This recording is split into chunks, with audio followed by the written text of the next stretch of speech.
ఈ కేసు ఇప్పుడు సంచలనం రేపుతోంది. విరాళాల చోరీ ఆరోపణలపై అధికారికంగా ఎఫ్ఐఆర్ నమోదైంది.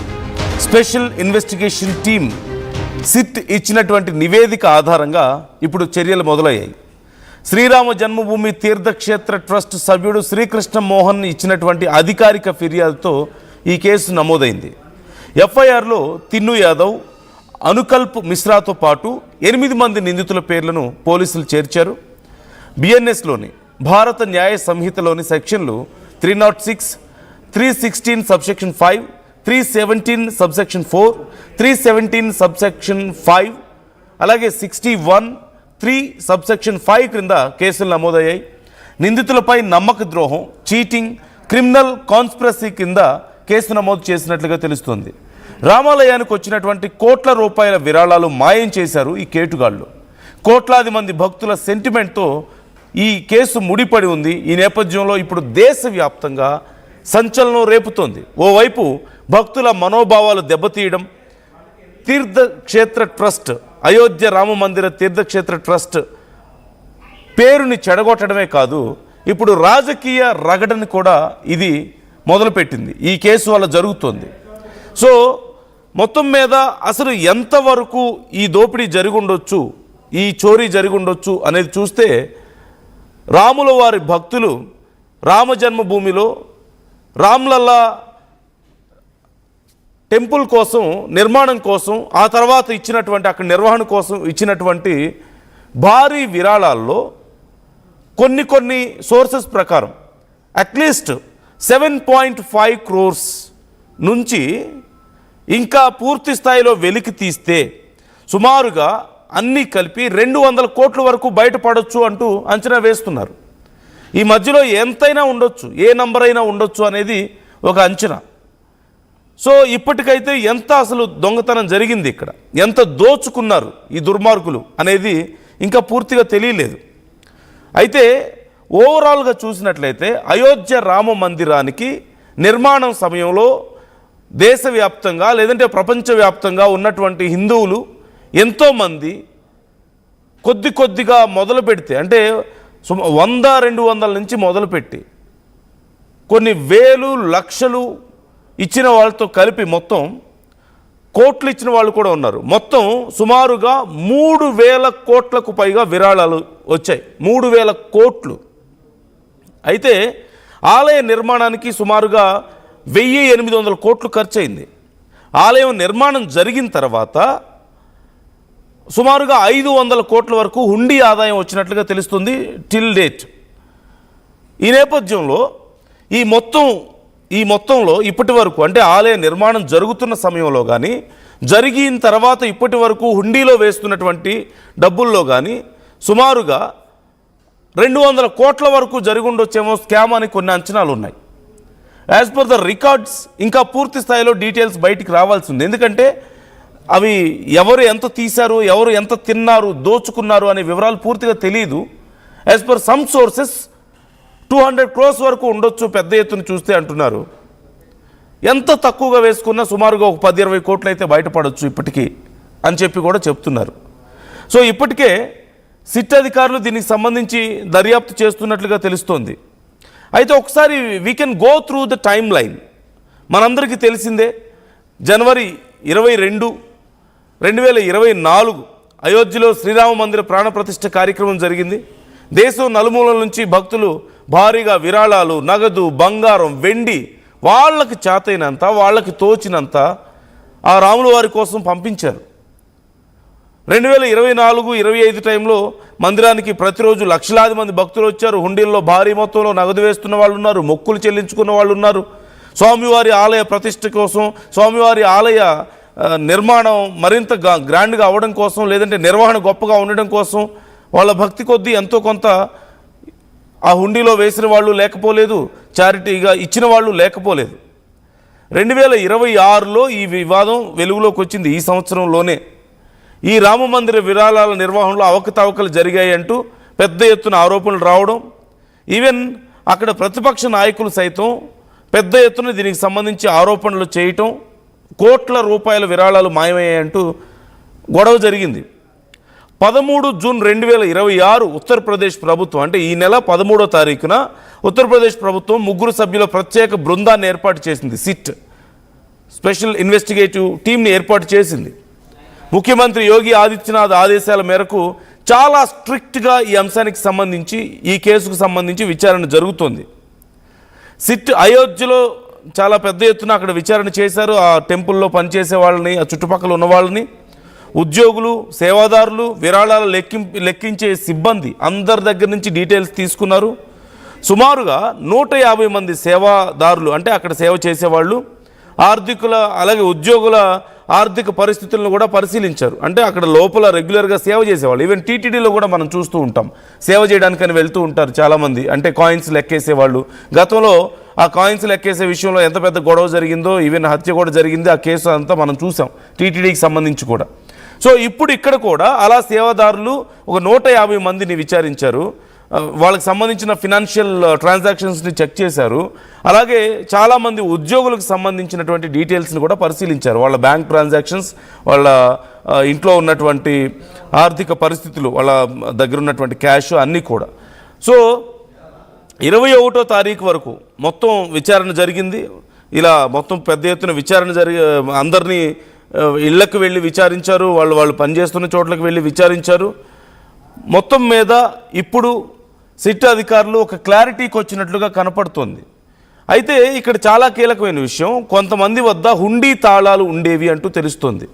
అంటే హుండీ తాళాలు కొంతమంది మేనేజ్ చేసేవాళ్ళని, అలాగే కొంతమంది ఉద్యోగుల ఇళ్లలో నగదు స్వాధీనం చేసుకున్నట్లుగా తెలుస్తోంది. అంటే భారీ ఎత్తున నగదు స్టాక్ ఉంటే దాన్ని కూడా స్వాధీనం చేసుకున్నారు. అది ఎక్కడి నుంచి వచ్చింది అంటే వాళ్ళు సమాధానం చెప్పలేకపోయిన నేపథ్యంలో, వాళ్ళ మీద ఇప్పటికీ ఆరోపణలు ఉన్న నేపథ్యంలో వాళ్ళ దగ్గర నుంచి ఆ నగదుని ఇప్పటికే స్వాధీనం చేసుకున్నట్లుగా కూడా తెలుస్తోంది. And very most important thing ఏంటంటే 2024 నుంచి, అంటే ఎప్పుడైతే అయోధ్య రామ మందిరం నిర్మాణ సమయం నుంచి ఇప్పటి వరకు కొంతమందికి సంబంధించిన ఆస్తులు భారీగా పెరిగినట్లుగా కూడా గుర్తించారు. అంటే ఇన్ని కోట్ల రూపాయల స్కామ్ జరిగింది. అండ్ దీనికి సంబంధించి అక్కడ అఖిలేష్ యాదవ్ కూడా రెస్పాండ్ అయ్యారు. ప్రతిపక్షాలు ఈ విషయంలో చాలా పెద్ద ఎత్తున ఆందోళన వ్యక్తం చేస్తూ ఉన్నాయి. అఖిలేష్ యాదవ్ కూడా రెస్పాండ్ అయ్యారు. అఖిలేష్ యాదవ్ ఏమంటున్నారు మీరే చూడండి. देश की आस्था और वो देश जिसने वासुदेव कुटुंबकम की बात कही कि पूरा धरती एक परिवार है, जिस धरती से सनातन का संदेश निकलता हो, और वो सनातन जो प्रेम, दया, अपनापन, दूसरे को अपनाने का संदेश हो, सबको साथ लेके चलने का संदेश देता हो, और मर्यादा पुरुषोत्तम राम, उसके लिए जो लोग चढ़ा करके जाते थे, आज सुनने में आया है बड़े पैमाने पे घोटाला हुआ है उसमें, और सरकार को मजबूरी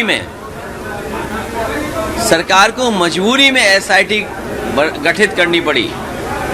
सवाल ये कि एसआईटी कौन करेगा? और सीसीटीवी के फुटेज गायब होना, सीसीटीवी के फुटेज गायब होने का मतलब है कि सीसी की सही जानकारी नहीं मिलेगी। सीसीटीवी के फुटेज न होने से सीसी की सही जानकारी नहीं मिलेगी। सीसी का मतलब हुआ चढ़ावा चोरी, चंदा चोरी, देश की आस्था। సీసీటీవీ ఫోటేజ్ లేకుండా సీసీ రికార్డ్స్ ఎక్కడి నుంచి వస్తాయి? ఈ చందా చోరీ రికార్డ్స్ అని చెప్తున్నారు సీసీ అంటే. సో సీసీటీవీ ఫోటేజ్ మాయమైపోయింది.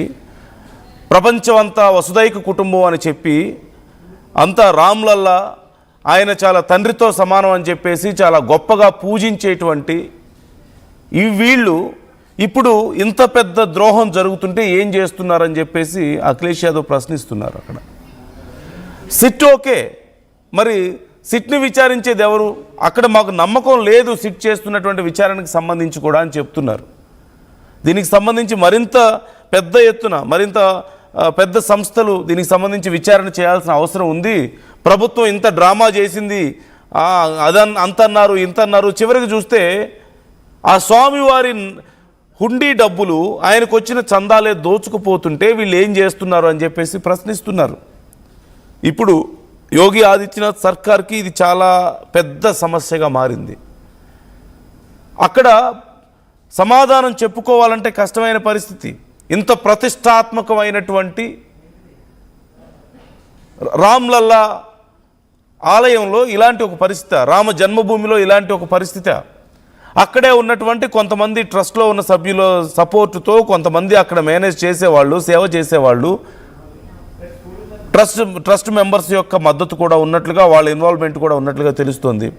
ఇంత పెద్ద స్కామా ఇన్ని రోజులుగా ఎందుకు బయటికి రాలేదు? ఇంత మొత్తం వీళ్ళందరూ ఒక గ్రూప్గా ఏర్పడి మూకుమ్మడిగా స్వామివారి చందాలని, ఆయన హుండీ డబ్బుల్ని దొంగతనం చేస్తుంటే ఎందుకు బయటికి రాలేదు? సో దీనికి సంబంధించి ఇప్పుడు విచారణ జరుగుతోంది. చాలా పెద్ద ఎత్తున, చాలా సీరియస్గా యోగి గవర్నమెంట్ చాలా సీరియస్గా ఆర్డర్స్ పాస్ చేసినట్టుగా తెలుస్తోంది CM. So very soon we are going to see the faces. ఆ ముఖాలు మనం చూడబోతున్నాం. ఆ మోసగాళ్ళు, ఆ దుర్మార్గులు, ఇంతమంది హిందువుల మనోభావాల్ని దెబ్బతీసినటువంటి ఆ దుర్మార్గుల ముఖాలని అతి త్వరలో మనం చూస్తాం. ఇప్పటికే కొన్ని పేర్లు బయటకు వచ్చాయి, మరికొన్ని చర్చల్లో ఉన్నాయి. I'm not trying to reveal those names, ఇవి కేవలం చర్చల్లోనే ఉన్నాయి. కాబట్టి ఈ నేపథ్యంలో మీ అభిప్రాయం ఏంటి? ఎలా వీళ్ళకి మనసొప్పింది శ్రీరాముడి నిధులు కాజేయాలని చెప్పేసి? కూలీ నాలి చేసుకునే వాళ్ళు కూడా వాళ్ళు కష్టపడి సంపాదించి, చెమటోడ్చి సంపాదించినటువంటి డబ్బులో వాళ్ళ కుటుంబం గడవడానికి కష్టం అవుతున్నా సరే, నా శ్రీరాముడు నా తండ్రికి ఎంతో కొంత, నేను కూడా ఆయన ఆలయానికి నేను కూడా నాకు చేతనైంది చెయ్యాలి, ఒక ఇటుక నా పేరు మీద ఉండాలి, అదే నాకు భాగ్యం అని చెప్పేసి చాలా గొప్పగా భావించి 5-10 పంపించిన వాళ్ళు కూడా ఉన్నారు. వాళ్ళకి ఏం సమాధానం చెప్పాలి? వాళ్ళు ఎంత బాధపడతారు? ఒక పూట కడుపు కట్టుకొని అయినా సరే పర్లేదు, మనం తినకపోయినా పర్లేదు, రామ్లల్లాకి నేను, నా రామ్లల్లా ఆలయానికి నేను ఎంతో కొంత ఒక ఇటుక నేను పెట్టగలగాలి, ఆ మహత్కార్యంలో నేను కూడా భాగం అవ్వాలి, ఈ చరిత్రలో నాది కూడా ఎంతో కొంత ఒక సపోర్ట్ ఉండాలి అని చెప్పేసి భావించిన వాళ్ళు ఎంత బాధపడతారు? సో వాళ్ళకి ఖచ్చితంగా ప్రభుత్వం సమాధానం చెప్పాలి. ఈ దారుణాలకి పాల్పడిన వాళ్ళ మీద కఠిన చర్యలు తీసుకోవాలి. And is this new? ఇదేమన్నా కొత్త విషయమా ఆలయాల్లో ఇలాంటి ఘటనలు జరగడం? నో, ఖచ్చితంగా కాదు, ఖచ్చితంగా కాదు. అంటే హిందూ ఆలయాలకు సంబంధించినటువంటి ఆదాయాన్ని ఇతరులకి ఖర్చు పెట్టడం, ప్రభుత్వ కార్యక్రమాలు, వాటి గురించి పక్కన పెడితే, హిందూ ఆలయాల్లో చోరీలు జరిగినా లేకపోతే కొన్ని స్కామ్లు జరిగినా సరే ప్రభుత్వాలు కూడా చూసి చూడనట్లుగా వ్యవహరించడం ఎప్పటి నుంచో చూస్తున్నాం. అన్ఫార్చునేట్లీ కలియుగ దైవం వెంకన్న సన్నిధిలో కూడా ఇలాంటి పరిస్థితి లేకపోలేదు. కొంతమందిని పట్టుకున్నారు, కొంతమందిని పట్టుకోలేకపోయారు.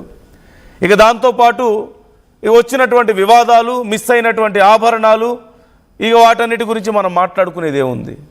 హిందూ మనోభావాలంటే నాయకులకు ఉన్నటువంటి విలువ ఇది. సో ఈ విషయంలో మరి యోగి ఆదిత్యనాథ్ ఇస్ డిఫరెంట్ కదా, మనకి దేశవ్యాప్తంగా ఆయనకున్న పేరు వేరే ఉంది కదా. మరి అలాంటిది రామ్లల్లా విషయంలో జరిగితే ఆయన ఊరుకుంటారా? Let's see what's is going to do. And స్థానికులు ఏమంటున్నారు అక్కడ ఒకసారి చూద్దాం. के अनुसार हमेशा गर्मी के अनुसार भगवान को राग भोग चलता ही है, प्रदान ही किया जाता है. हर बार कोई स्थिर मेनू नहीं रहता है. मौसम और उत्सव के अनुसार प्रभु का भोग निश्चित किया जाता है. वो इस बार भी बदलाव हुआ है और आगे भी भक्तों का भाव प्रभु का भोग होता है. इसलिए जो सबने निश्चित किया है भगवान को भोग किया है.